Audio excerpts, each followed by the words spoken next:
Oui, on peut faire un point sur le groupe, Habib, sachant qu'il y a un suspendu, Jordan James. Oui, Ça c'est sûr. Jordan James suspendu et Anthony Rouault pas apte pour le match. Je vous avais parlé d'un coup qui avait provoqué un petit épanchement et en fait en allant un petit peu plus loin dans les examens, on se rend compte que c'est une entorse. Donc il est dans le processus de récupération, de soins, mais il sera off sur ce match-là. Oui, oui, c'est au niveau de la cheville, ouais, c'est au niveau de la cheville. Ouais, disons qu'aujourd'hui, on n'a pas de visibilité aussi lointaine, mais par contre, ce qui est sûr, c'est qu'il est dans un processus où tout ce qui est fait de jour en jour avec les docs et avec les kinés se passe bien. Il est dans une bonne progression, mais on ne peut pas aujourd'hui se prononcer, puisqu'on sait que le match de Reims arrivera aussi très très vite après celui de Lille. Il y a Lorenz Assignon aussi ce matin, qui était absent, il me semble, de la séance. Oui, mais il sera à l'entraînement demain, donc il n'y a pas de problème pour Lorenz. Est-ce que tu as apprécié la séance en public de mercredi et la petite ferveur qu'il y avait autour de la main courante? On a passé un très très bon moment. Déjà, on a bien travaillé, mais je pense que c'était bien aussi d'être proche de nos supporters et de permettre l'ouverture de notre entraînement. C'est une volonté club et c'était une volonté aussi du coach et du staff de pouvoir mettre en avant un petit peu cette identité-là qu'on veut absolument représenter au jour le jour. Et ça fait partie de ça, d'ouvrir justement quelque chose qui peut paraître très fermé au public parce que c'est eux qui nous permettent aussi d'être performants le week-end et on a besoin d'avoir en fait ce côté chaleureux et cette identification à de jeunes enfants. On a vu aussi des parents, des familles, et ça, c'est très appréciable. Ça doit rester exceptionnel ou tu serais plutôt partisan d'ouvrir un peu plus que ça ne l'a été sur ces dernières années, la Piverdière? Non, je pense qu'on ouvrira un peu plus, mais toujours en raisonnant dans une logique de performance, et pas le faire pour le faire, c'est de considérer que ces moments-là sont des moments privilégiés pour les gens qui viennent nous voir et les personnes qui aiment le Stade Rennais, et de considérer que cet échange-là doit être mutuel et qu'on doit leur rendre ce qu'ils nous donnent en fait au quotidien, parce que même quand ils ne sont pas là, c'est une force, on la connaît. Et lorsqu'on a vu par exemple le Roazhon sur notre premier match, mais également les supporters qui se sont déplacés à Saint-Étienne, ça montre à quel point les gens veulent que cette équipe s'identifie à eux, et cette représentation-là, on doit l'entretenir tout le temps, et ça fait partie de ce processus-là. Habib, 2 victoires en 2 matchs. Comment vous les qualifieriez ces débuts, alors qu'ils sont parfaits en termes de points? Vous, quel qualificatif vous metteriez dessus? Les seuls qualificatifs pour moi qui sont importants, c'est l'adhésion d'un groupe à une volonté d'un coach et d'un staff et d'un club de faire de cette équipe une équipe différente, c'est-à-dire conquérante, qui a envie d'être protagoniste dans tout ce qu'on met en place dans notre jeu. Donc pour moi, le seul indicateur aujourd'hui positif, bien sûr, on va parler des points, mais il faut, et je vous l'ai dit encore une fois la dernière fois, prendre un peu de distance par rapport à cette logique de points. Elle nous fait énormément de bien. Ce que je regarde aussi, c'est le contenu de nos matchs et la progression de l'équipe. Et entre le match de Strasbourg et le match de Saint-Étienne, on a vu une progression notable sur beaucoup d'aspects du jeu qu'on a travaillé, que je demandais aussi après Strasbourg, c'est-à-dire d'avoir des temps de maîtrise, d'avoir cette logique où on va justement un petit peu différencier nos temps d'intensité avec ballon, sans ballon, mais également les temps de maîtrise qui nous permettent aussi de contrôler l'adversaire. Et je trouve que dans le match de Saint-Étienne, ça a été quelque chose de très présent. Et la volonté aussi d'aller chercher notre destin jusqu'à la 95e minute, c'est-à-dire de ne pas avoir une équipe qui gère un résultat, mais qui va chercher peut-être ce deuxième but qui nous a permis d'être beaucoup plus confortable dans le match. Donc les indicateurs, en fait, sont sur l'adhésion du groupe, sur la progression du groupe, et qui nous permet d'avoir une équipe qui est plus sereine pour travailler dans l'exigence qu'on lui demande. Et c'est ça, pour moi, le plus marquant, en fait, dans ces 2 victoires-là. Comptablement, bien sûr qu'elles font du bien. Mais quand on est coach, on doit aller voir plus loin que l'aspect comptable.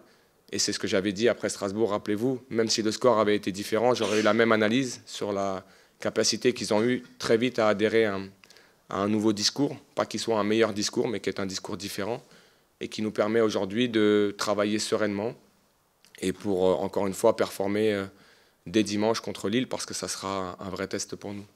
Est-ce qu'en l'espace de 15 jours, entre les recrues, les victoires, vous avez déjà vu une différence au sein de votre groupe, notamment au niveau de la vie de groupe? Ils sont plusieurs à avoir dit à Geoffroy Guichard samedi que ça dansait, ça chantait, ça fêtait les victoires. Vous avez dit d'ailleurs en arrivant que vous avez appris qu'il n'y avait parfois pas de cri de victoire. Est-ce que le groupe vit différemment entre votre arrivée et maintenant? Ben forcément, parce que les victoires aident à ça, mais c'est ce que vous construisez au jour le jour à travers vos entraînements, le lien que vous créez en fait Moi, ce qui m'intéresse aujourd'hui, c'est l'adversité qu'on est capable d'avoir en fait, à l'entraînement, c'est-à-dire cet aspect de compétition. Quand vous créez cette adversité-là, et je vous l'ai dit sur le projet de jeu, c'est-à-dire qu'il n'y a pas 11 joueurs dans un projet de jeu. Il y a tous les joueurs de cet effectif qui sont impliqués dans le projet de jeu, dans l'entraînement au quotidien, et donc il n'y a pas de logique de sélection sur la semaine d'entraînement. La sélection, elle se fait par mois, avant le match, c'est-à-dire tout au long de la semaine, je regarde ce qui se passe, et par contre, c'est eux qui animent l'entraînement, et donc qui créent cette adversité, et dans l'adversité, vous créez du lien. Pourquoi? Parce que dans la compétition, il est très important, on pense que la compétition sépare, mais la compétition à l'entraînement, en fait, elle rassemble les joueurs dans un même objectif, c'est d'être performant. Et je pense que ça, c'est déjà une base de cohésion. Et puis ensuite, c'est de passer du temps au centre d'entraînement, de façon à ce qu'on se connaisse, qu'on discute ensemble, qu'on puisse échanger, qu'on puisse analyser ce qu'on fait à l'entraînement, nos matchs, nos retours de match. Et tout le temps qu'on passe ensemble crée cette cohésion. Donc forcément, oui, aujourd'hui, si vous me demandez la différence entre quand j'ai pris le groupe en main et maintenant, il y a beaucoup plus de liens, il y a beaucoup plus d'échanges, il y a beaucoup plus de joie, mais qui sont aussi liés au résultat. Et donc, ce que je ne veux pas, et je l'ai dit, je ne veux pas que ce groupe soit conditionné par l'humeur dans le résultat. C'est-à-dire qu'aujourd'hui, si on considère que c'est le cas, c'est-à-dire que dès que vous avez peut-être un résultat qui n'est pas forcément ce que vous attendez, il ne faut pas que le groupe de nouveau plonge.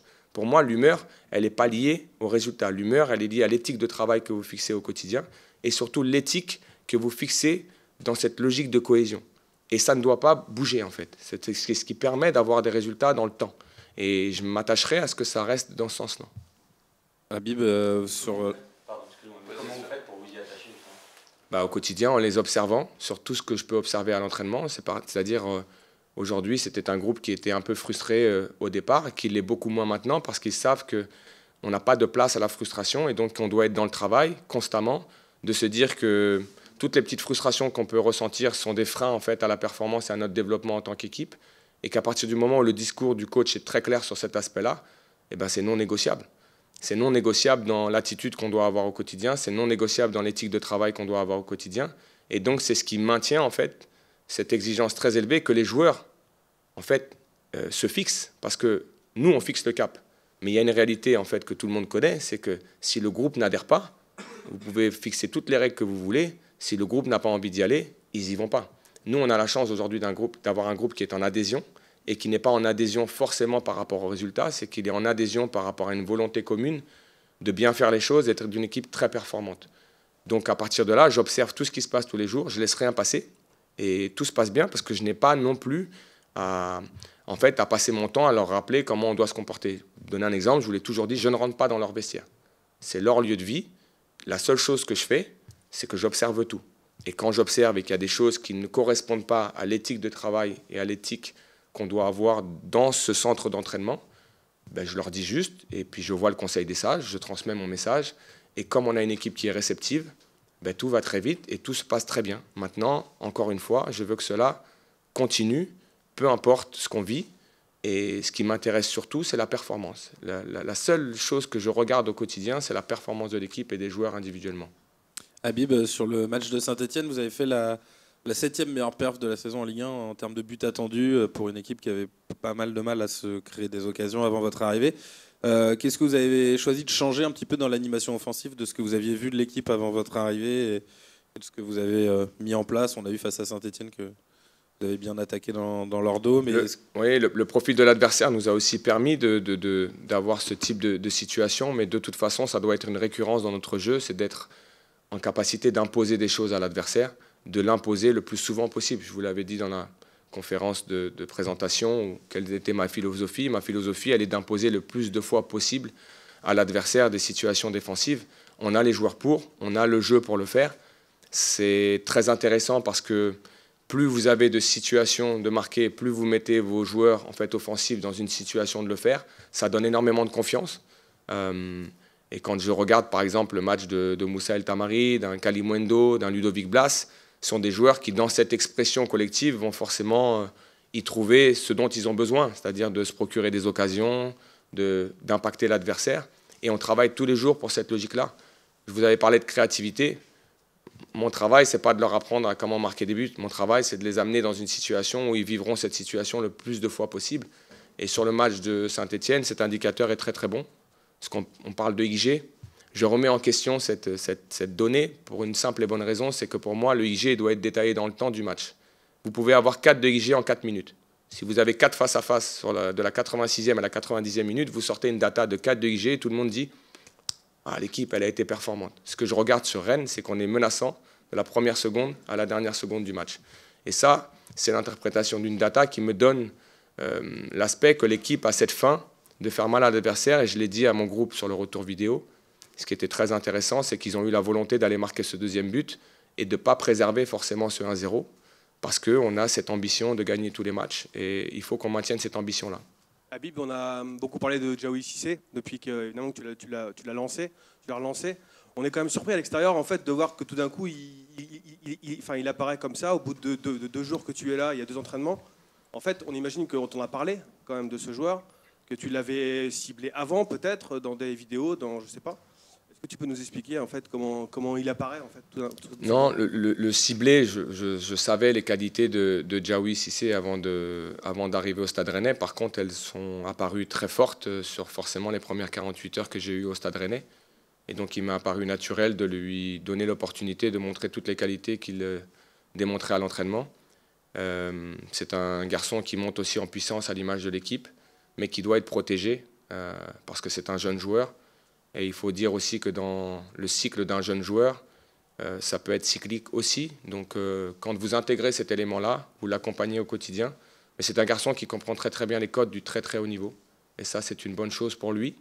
Mais nous, on fera en sorte aussi au club de le protéger pour pas que l'exposition soit trop importante pour lui et que l'insouciance qu'il montre aujourd'hui dans ses matchs et la structuration qu'il montre dans ses matchs ne viennent pas déstabiliser en fait un jeune garçon, parce qu'il ne faut pas l'oublier, c'est un jeune garçon, mais qui aujourd'hui dans le travail et dans l'écoute des joueurs qui lui apportent aussi des éléments, des cadres, c'est quelqu'un qui est très éveillé par rapport à ça et donc pour l'instant on est très content du rendement de Diaoui. Juste pour compléter sur le milieu de terrain, Fofana, donc il y a James qui est suspendu. Fofana, tu l'avais fait démarrer sur le banc parce que c'est vrai qu'il revenait de blessure, peut-être qu'il n'est pas encore à 100% sur le plan athlétique. Est-ce que là, il est prêt à démarrer un match au milieu de terrain en tant que titulaire au Stade Rennais ? Oui. De toute façon, on sait que Seko aujourd'hui est un grand professionnel. C'est quelqu'un qui connaît son corps mieux que moi, je connais son corps. Donc j'ai toute confiance en Seko. Il me montre à l'entraînement et depuis une semaine, il est à fond dans l'entraînement et il est justement dans ces dynamiques positives qu'on met en place. Et donc Seko est totalement prêt à débuter un match. On l'avait vu déjà un peu contre Strasbourg et on l'a revu à Saint-Etienne. Parmi les 3 défenseurs centraux, ils sont souvent 1 voire 2 à se projeter ou à chasser plus haut. C'est symbolisé par le premier but avec Christopher Wu et Jérémy Jacquet qui sont très hauts dans le camp stéphanois. Quelles sont vos consignes que vous donnez aux défenseurs et comment vous faites pour trouver l'équilibre entre justement mettre de la pression sur l'adversaire et éviter aussi de se faire piquer en transition si on se retrouve en sous-nombre? C'est difficile de répondre à cette question parce que ça devrait donner des informations aussi sur ce que nous, on aime faire. Mais je pense qu'on a été très très clair sur l'idée de jeu qu'on a. Et c'est des mots qui sont employés par tous les entraîneurs, donc on ne va pas trahir de secret. Mais cette logique de marquage préventif quand on est en possession du ballon, c'est-à-dire d'aller chercher très très haut l'adversaire pour l'empêcher justement de nous mettre une transition à la récupération du ballon et de les maintenir dans leur camp et de maintenir cette pression offensive. C'est ce qui se passe sur le premier but qu'on marque contre Saint-Etienne avec Jérémy Jacquet et Christopher Wu qui sont 30 mètres devant notre médiane. Maintenant, c'est une logique de bénéfice-risque. On sait, à partir du moment où c'est dans l'idée de jeu qui est la mienne, que dans ce bénéfice-risque, il peut par moment y avoir une transition. Maintenant, cette transition, à un moment, si on est en difficulté, il y a quand même 70 mètres. Et 70 mètres, on travaille tous les jours pour justement, sur 70 mètres, être en capacité de gérer ce type de transition. Donc c'est mesuré, c'est assumé, les joueurs le savent, et c'est surtout ce que je vous ai dit la dernière fois, c'est que dans cette ambition-là, si demain on venait à être en difficulté, je ne serais pas là en train de dire pourquoi on fait ça, c'est mon ambition de coach, et je serais le premier à dire, voilà, c'est le bénéfice-risque de ce qu'on veut mettre en place. Si vous voulez marquer ce but-là, sur avoir toute votre bloc équipe sur 30 mètres dans la partie adverse et un Lorenz Assignon qui déborde pour avoir un but Kalimundo, ça passe par cette ambition-là. Donc on sera toujours dans une logique d'imposer cette domination territoriale à travers notre possession et à travers notre contre-pressing, mais tout en assumant le fait qu'on a des adversaires et qu'il faut aussi jouer avec ce que propose l'adversaire et que le match de Lille sera sûrement différent de celui de Saint-Etienne. On a parlé de Diaoui Cissé. parmi les jeunes, Jérémy Jacquet. Est-ce que vous considérez, vu qu'il a un peu plus de vécu professionnel, est-ce que c'est aussi un joueur qu'il faut protéger, ou est-ce qu'au contraire, on peut considérer que ça peut potentiellement être un titulaire en puissance? Mais je vais protéger même Steve Mandanda. C'est-à-dire que mon intérêt aujourd'hui, c'est de protéger mon groupe contre toutes les... Je ne vais pas dire ce mot-là parce qu'il serait trop fort, mais ils ont besoin de ressentir que moi je suis là pour eux et que jamais en public j'irai les remettre en question. Je pars du principe que ça fait partie de mes principes de coach, de considérer qu'ils sont tous très importants à mes yeux et que, au même titre que Diawy Cissé, Jérémy aujourd'hui a un bagage plus important en termes de vécu, mais ça reste un jeune joueur. Et on doit comprendre dans le microcosme et dans l'analyse qu'on doit avoir tous, mais moi y compris, que ça reste un jeune joueur et que tous les jeunes joueurs passent par ce cycle-là d'apprentissage, même s'ils ont un vécu. Et c'est la même chose pour n'importe quel joueur de mon effectif. Je leur demande beaucoup de créativité parce qu'ils doivent être conscients que dans cette logique de créativité individuelle, ils ont un cadre de sécurité où à partir du moment où je leur permets ça, je n'ai pas le droit derrière en fait, de leur reprocher cette logique de créativité. Donc ils auront un cadre qui sera pas forcément très strict, qui sera bien identifié dans ce qu'on veut mettre en place, mais toujours avec cette logique de ils doivent faire valoir leurs qualités intrinsèques, et je pense qu'ils le font très très bien, et il faudra le refaire face à un adversaire qui nous fera forcément élever notre niveau de jeu, forcément le calibre de l'adversaire est tout autre, mais c'est un challenge très excitant pour nous en tant qu'équipe, pour mettre Lille en difficulté. On sait qu'on est capable de les mettre en difficulté. Et je pense que l'équipe aujourd'hui a une confiance supérieure pour aborder ce genre de match avec de la sérénité. Bonjour Habib, c'est Lassana Kamara de Africa Foot United.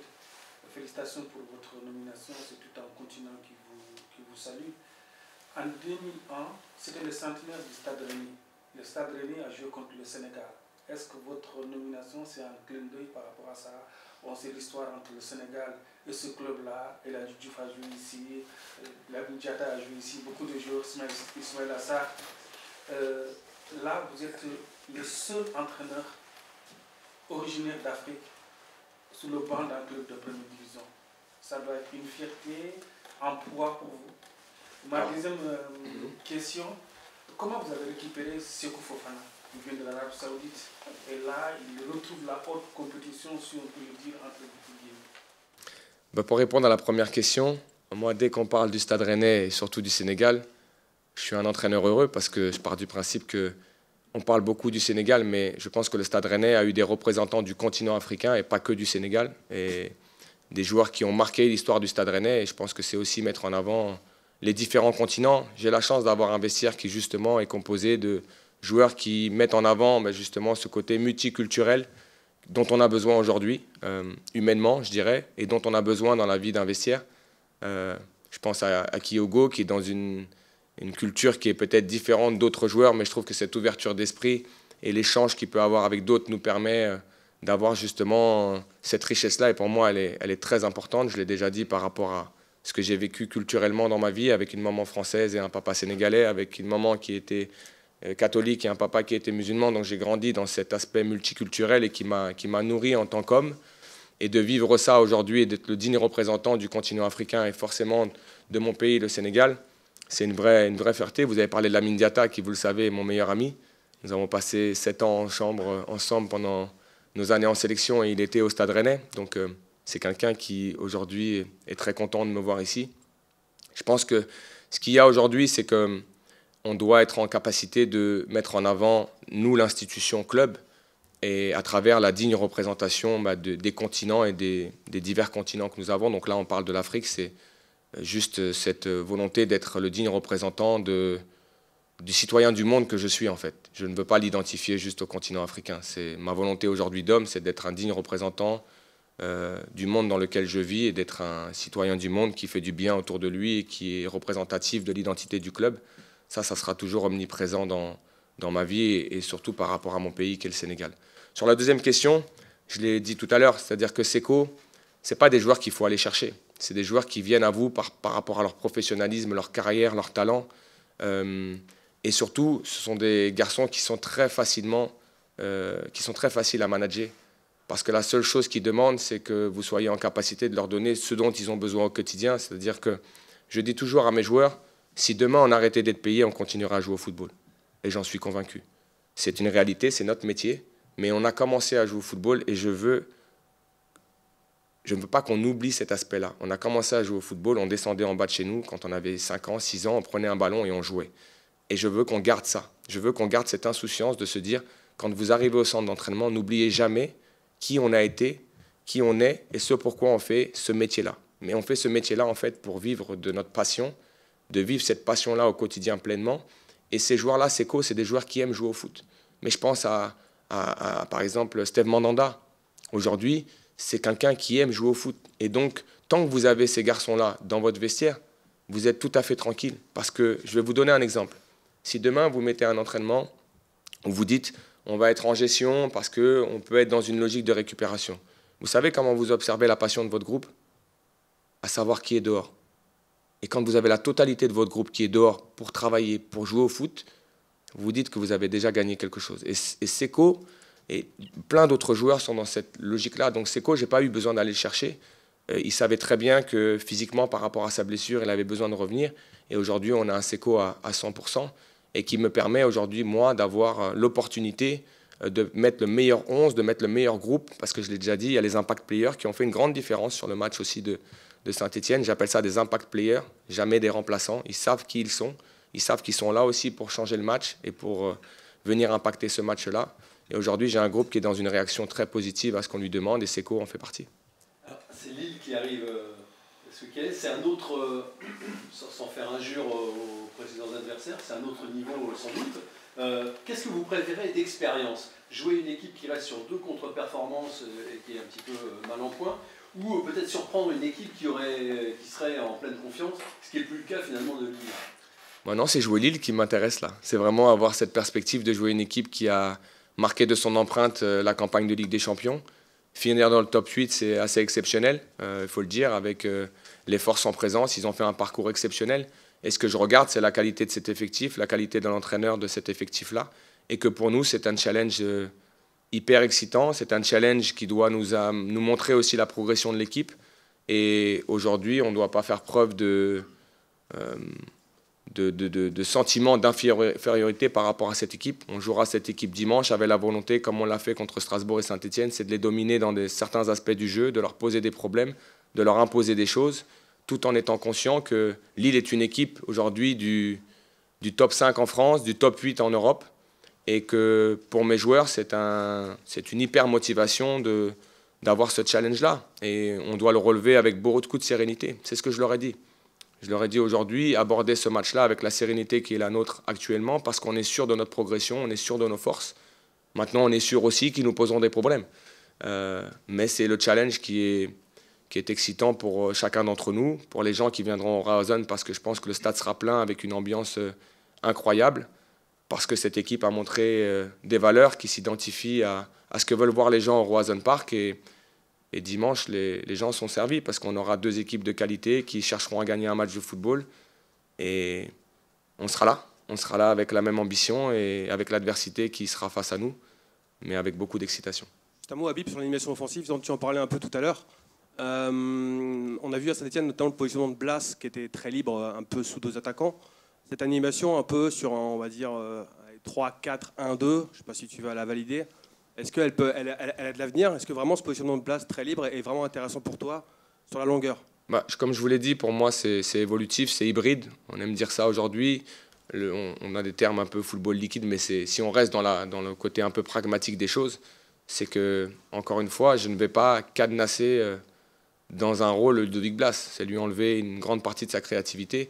Et Ludo a la capacité aussi d'être intelligent tactiquement sur la position défensive. On l'a réajusté contre Saint-Etienne très vite parce qu'on avait une problématique sur leur sortie de balle avec Ekwa qui était leur première rampe de lancement. Il fallait gêner cette situation-là si on voulait continuer à presser. Et puis après, il a retrouvé une liberté quand on a repris le contrôle du match. Et c'est ce que je vous dis, c'est que c'est important en fait d'inverser le rapport de force pour de nouveau recontrôler le match. Quand on a recontrôlé le match, il avait une liberté un petit peu plus importante. Et dans cette liberté-là, il a su s'exprimer et être très très bon. Donc on est dans une logique aussi de s'adapter à ce que peut proposer parfois l'adversaire dans les problématiques qu'il nous pose, mais tout en considérant qu'à un moment donné, quand on récupère le ballon, on doit aussi leur poser des problèmes et dominer l'espace de jeu. Et Ludovic nous permet aussi, dans cette domination de l'espace de jeu, à travers ce qu'il propose et les positions qu'on va lui demander, de le faire. Donc il sera assez libre comme il l'a été sur le match de Saint-Etienne, mais tout en ayant un cadre défensif qui nous permet d'être équilibré. Juste en tant que, pour sortir un peu de Rennes, en tant que coach de Ligue 1 maintenant et ancien observateur du football français et de la Ligue 1, est-ce que vous êtes inquiet pour le football français suite à la crise qu'il traverse et qui a encore ajouté la semaine qui est en cours? Non, la seule chose qui m'intéresse, c'est la valorisation de la Ligue 1 et du football français. On a aujourd'hui un football qui est un football de qualité avec une représentativité qui doit être attractive, et la seule chose sur laquelle on doit se concentrer, c'est que la Ligue 1 reste attractive, que la Ligue 1 reste populaire, que la Ligue 1 continue aujourd'hui de donner de la passion aux gens qui aiment le foot. Et après, tout le reste, c'est pas à moi de le commenter. Aujourd'hui, je suis l'entraîneur du Stade Rennais, j'ai beaucoup de travail sur me focaliser sur mon effectif et sur ce que je dois faire. Et ça, pour moi, c'est quelque chose d'annexe. La seule chose que je peux vous dire, c'est vraiment que la Ligue 1 doit rester une vitrine pour le football français. Et peu importe qui contribuera à cette exposition, il faut qu'elle soit à son maximum et qu'elle soit cohérente pour que tout le monde puisse regarder la Ligue 1 et prendre du plaisir à regarder la Ligue 1 et que cette Ligue 1 soit valorisée. Je vais parler juste une petite question sur votre homologue Bruno Genesio qui a bien connu l'Euro Hazen Park, qui a laissé des bons souvenirs plutôt ici. Qu'est-ce que vous pensez de son travail, vous qui avez, comme je le disais Clément, été observateur, de revenir aussi? Je trouve que son travail est exceptionnel et je trouve aussi que parfois on ne le met pas assez en avant. Ce que réalise Bruno Genesio depuis maintenant un nombre d'années très important dans les différents clubs qu'il a fait sont toujours un travail de grande qualité. Et j'ai mangé avec Bruno il y a quelques mois et on a passé un très bon moment. C'est toujours quelqu'un qui a eu de la bienveillance, des mots qui vous donnent aussi un acquis d'expérience. Et je serais très content de le retrouver avant le match, après le match, en espérant qu'il ait passé une plus mauvaise soirée que moi. Mais je n'ai que de l'amitié pour Bruno et surtout de l'admiration parce que c'est un coach d'une immense qualité et surtout quelqu'un d'humainement très bien. Merci. Merci à vous.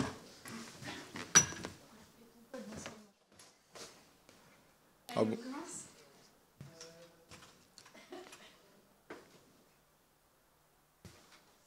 Bonjour Adrien. Bonjour. Comment s'est passée la semaine après cette première victoire à l'extérieur, et est-ce que tu ressens un peu comme ont pu le dire tes coéquipiers à Geoffroy Guichard que ça va beaucoup mieux au niveau du groupe, qu'il y a beaucoup plus de joie avec les victoires, aussi avec le nouveau coach, le nouveau staff? Pour commencer, déjà la semaine elle n'est pas encore finie, elle s'est bien passée, il reste encore un entraînement demain, mais on a bien travaillé, on a fait une bonne semaine de travail où on a continué de travailler dans la lignée de ce que le coach voulait. Et pour revenir sur ce que vous avez dit, oui, c'est sûr que quand on a 2 victoires d'affilée, c'est important pour la confiance, c'est important aussi pour la cohésion du groupe. C'est sûr qu'on a un groupe qui revit, dû aussi au fait peut-être du changement de coach et aussi au fait des victoires. Donc ça fait plaisir et il faut continuer sur cette lancée. On a l'impression que vous êtes libéré, en partie, totalement, peut-être, je ne sais pas, tu vas nous le dire. Mais en tous les cas, pour battre Lille, ou en tout cas pour espérer faire un résultat dimanche, il va falloir se lâcher absolument, prendre des risques. Est-ce que c'est une condition obligatoire pour espérer battre Lille? Oui, je pense qu'il faudra aussi surtout mettre beaucoup d'intensité. On sait que c'est un gros match qui nous attend ce week-end et on est prêt. On a vraiment bien travaillé cette semaine pour arriver au match le mieux possible, être le plus performant possible. Et il faut vraiment qu'on s'appuie sur ces 2 dernières victoires pour continuer dans cette confiance, comme vous l'avez dit, d'être le plus libéré possible, parce que je pense que quand on est le plus libéré possible, c'est là où on est le plus performant. Comment tu qualifierais le travail de David Bay avec vous depuis qu'il est arrivé, au-delà des victoires, vraiment ce qu'il amène de différent? Alors au-delà des victoires, je pense qu'il amène beaucoup de positivité. Quand il est arrivé, il avait un discours très positif. Il a cette envie de dominer les adversaires, d'avoir une intensité plus forte que l'adversaire pour pouvoir justement les dominer, mais que ce soit avec le ballon ou sans le ballon, parce qu'il veut qu'on se crée énormément d'occasions. Il veut qu'on soit aussi, comme je vous l'ai dit, qu'on soit vraiment libéré pour que chacun donne le meilleur de soi et que chacun soit à son meilleur niveau. Ça passe par un discours, un ton différent. Oui, c'est ça, comme je l'ai dit, un discours positif. il a cette envie de donner la confiance, que tous les joueurs aient confiance en eux. Et on l'a pu voir sur les 2 derniers matchs. On a joué plus libéré, on s'est créé pas mal de situations, mais faut pas qu'on s'enflamme. On a encore beaucoup de travail et voilà, on a bien travaillé en tout cas cette semaine pour faire un bon résultat ce week-end et gagner ce match. Tu as été conforté dans ton rôle de capitaine. Il y a des joueurs plus expérimentés que toi, mais c'est toi le capitaine. Comment tu conçois ce rôle et qu'est-ce que ça te fait de voir qu'il y a des entraîneurs qui se succèdent et que tu gardes le brassard? Alors moi qui suis formé ici, pour moi c'est une fierté d'être capitaine parce que voilà, quand on est formé ici, on a peut-être un peu plus cette saveur d'être capitaine dans son club formateur et c'est aussi une grande marque de confiance du coach de me laisser capitaine et à moi de faire en sorte de lui montrer, de lui redonner cette confiance. Est-ce que c'est encore plus agréable d'être le capitaine d'une équipe avec pas mal de joueurs formés au club? Il y en a qui sont revenus, en l'occurrence Lilian Brassé et Jérémy. Il y a Djaoui qui a intégré le 11. Est-ce que c'est encore plus important? Oui aussi, parce que quand on est issu de la formation, on sait ce que c'est. Ça fait plaisir de voir des jeunes formés ici jouer. Je pense que c'est l'ADN du club et vous le savez que c'est important la formation ici. Donc forcément, quand on est capitaine de certains joueurs de la formation, c'est aussi un plaisir supplémentaire. Là, tu as parlé de l'intensité, ça s'est beaucoup vu sur le match à Saint-Etienne, on a été frappé par le nombre de courses, etc. Est-ce que vous avez eu le groupe des retours sur les chiffres un peu physiques et donné le nombre de courses, haute intensité, etc. Est-ce que vous avez eu des retours là-dessus cette semaine? Est-ce que c'est différent de ce que vous faisiez les semaines précédentes? Alors oui, on a eu des retours parce que après chaque match on a des retours, mais même avant on avait des retours sur nos données physiques, pardon. Et c'est sûr que oui, l'intensité peut-être qu'elle a augmenté, mais il n'y a pas que ça. Il y a aussi des aspects tactiques, des aspects techniques. Je pense qu'on a plus de justesse techniquement, ce qui nous permet peut-être de mieux se déplacer, mais forcément que l'intensité elle va de cohésion avec ça. Parce que c'est important aussi quand on perd le ballon de mettre l'intensité nécessaire pour récupérer le ballon. Donc oui, il y a eu beaucoup de données, mais il y avait aussi des données avant parce qu'il n'y a pas de joueurs qui font semblant dans cette équipe. Je reviens sur ton rôle de capitaine. Au-delà de la fierté, c'est aussi aller discuter avec l'arbitre. On l'a vu à Saint-Etienne. Tu discutes avec l'arbitre. Ludo arrive là-dessus. Il prend un carton, il est suspendu. Comment tu vis ça? Qu'est-ce que tu dis à ton... Alors sur le terrain, ça va assez vite quand même, parce que Ludo en plus était venu de façon assez tranquille. Avant le match, les arbitres nous disaient bien qu'il faut qu'il n'y ait aucun joueur qui s'interpelle. Malheureusement, on ne peut pas gérer tout le monde, vous savez, avec l'ambiance, les choses comme ça. Des fois, les arbitres dégainent les cartons assez vite, mais faut savoir faire avec, parce que ça fait partie aussi du jeu. Et après, j'ai juste dit à Ludo que voilà, la prochaine fois, il n'ira pas parler comme ça à l'arbitre, mais pourtant, il y était allé d'une façon très tranquille, mais ça fait partie du jeu. On parlait de jeunesse et de capitanat. Est-ce que, on a vu les premières perfs de Djaoui Cissé, est-ce que, il paraît que c'est un joueur qui est assez timide, est-ce que c'est un joueur que toi, par exemple, tu accompagnes un peu personnellement, justement, dans ton rôle? On essaye le plus possible. On a beaucoup de joueurs au sein de l'effectif qui essayent d'accompagner les jeunes joueurs comme Djaoui. Après, peut-être que certes, en dehors, il a peut-être cet aspect un peu timide, mais sur le terrain, il ne le montre pas du tout, et c'est ce qu'on lui demande. On lui demande beaucoup de personnalité sur le terrain. Après, les personnalités en dehors, ça dépend vraiment de chacun, mais le plus important, c'est qu'il performe, qu'il soit épanoui et qu'il continue sur ses bonnes performances. Il reste un peu plus de 3 mois pour finir la saison, mais est-ce que tu estimes jusque-là personnellement que c'est la saison la plus dure que tu as vécue depuis que tu es arrivé chez les pros? Est-ce que tu arrives à mesurer un peu plus l'impact qu'ont pu avoir les JO cet été sur ta préparation et sur ton début de saison? Alors oui, je l'ai ressenti cet impact parce que quand on sort d'une grosse compétition après les JO, forcément que je pense j'avais besoin un peu de souffler. J'ai pas eu beaucoup de temps pour souffler, mais c'est la saison, je pense, qui est déjà elle n'est pas finie, mais c'est le début de saison qui a été personnellement, oui, un des plus compliqués parce que y a eu mon état physique aussi. Mais aussi les résultats, et vous vous doutez bien que quand on a des résultats comme ça, forcément en tant que joueur on est impacté, donc ce serait vous mentir de dire que c'est le meilleur début de saison que j'ai connu depuis que je joue au foot. Mais ça fait partie d'une carrière, c'est comme ça qu'on apprend, c'est dans ces moments-là aussi qu'on grandit. Je connais très très peu de joueurs qui ont fait que grandir pendant une carrière. C'est important qu'il y ait des hauts, des bas, maintenant le plus important c'est de rebondir. C'est la Sana Camara d'Africa Foot United. Vous étiez au JO avec Thierry Henry comme entraîneur. Là, vous avez Habib Beye. Est-ce que vous pouvez comparer les deux, par exemple? Habib Beye, il est comment en tant qu'entraîneur? C'est quelqu'un qui parle beaucoup sur le banc ou qui vous laisse plus de liberté? Ma deuxième question, Sékou Fofana, il vient de l'Arabie Saoudite.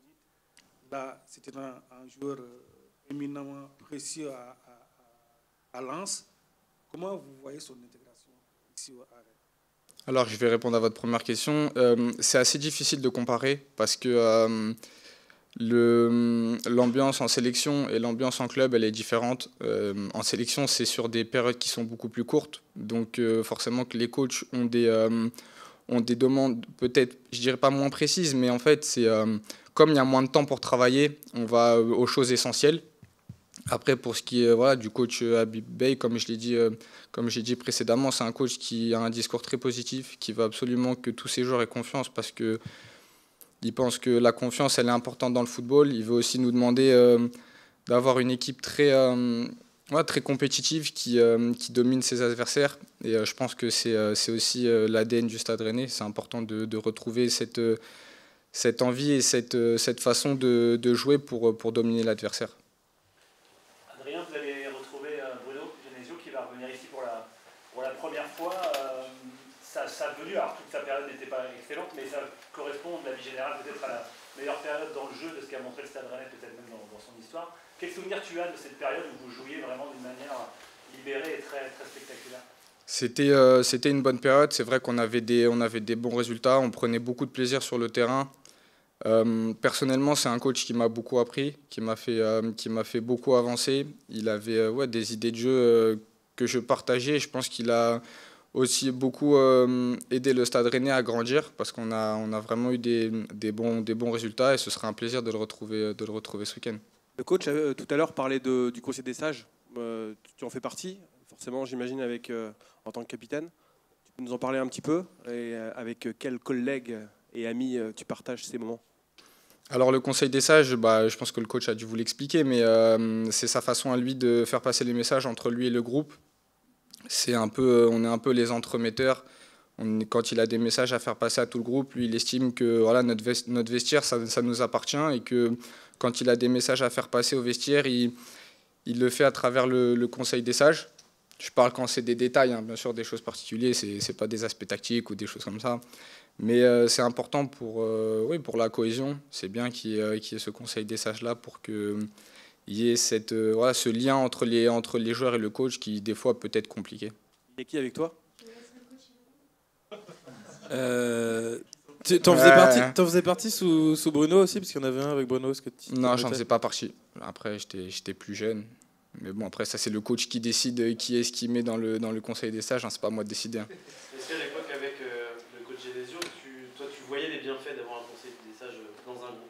Là, t'en fais partie, donc tu vas nous répondre oui. Mais... Oui, forcément. Ce serait même avec Genesio. C'est comme je l'ai dit, c'est ce lien entre les joueurs et le coach. Des fois, il y a des choses que le coach ne veut pas forcément dire devant tous les joueurs pour X ou Y raison et inversement. Des fois, il y a des joueurs qui n'osent pas forcément dire les choses devant tout le groupe et ils passent à travers ces personnes qui font partie du conseil des sages pour faire passer des messages au coach et inversement. Pour revenir juste sur l'aspect formation dont on parlait tout à l'heure, aujourd'hui, il y a des débats pour savoir si Ousmane Dembélé est le meilleur joueur du monde. Il est formé à Rennes. Non, mais je ne sais pas ce que tu en penses. Est-ce que c'est une fierté supplémentaire pour les joueurs qui sont formés ici de voir Ousmane performer? C'est sûr que c'est une fierté aussi. Ça montre que le Stade Rennais est un bon centre de formation. Ça fait plaisir de voir des joueurs qui sont sortis du centre de formation performer à ce niveau-là. J'espère qu'il va continuer de performer parce que c'est important. C'est sûr qu'en ce moment, il est dans une très grande confiance et je lui souhaite vraiment de continuer là-dessus parce qu'il fait vraiment des très bons matchs. Merci. En tant que joueur, est-ce que vous suivez, est-ce que vous vous sentez concerné par la crise actuelle qu'il y a des droits télé? Est-ce que vous êtes inquiet pour ça? Ou comment vous vous positionnez par rapport à ça? Ou est-ce qu'en tant que joueur, vous êtes un peu dans votre bulle? Alors oui, on est forcément concerné parce que on est les acteurs, on suit forcément cette situation, mais je pense que je vais laisser les personnes les plus habilitées en parler. Aujourd'hui, il faut savoir que oui, on est impacté, mais je préfère laisser les personnes qui sont le plus habilitées en parler. Merci.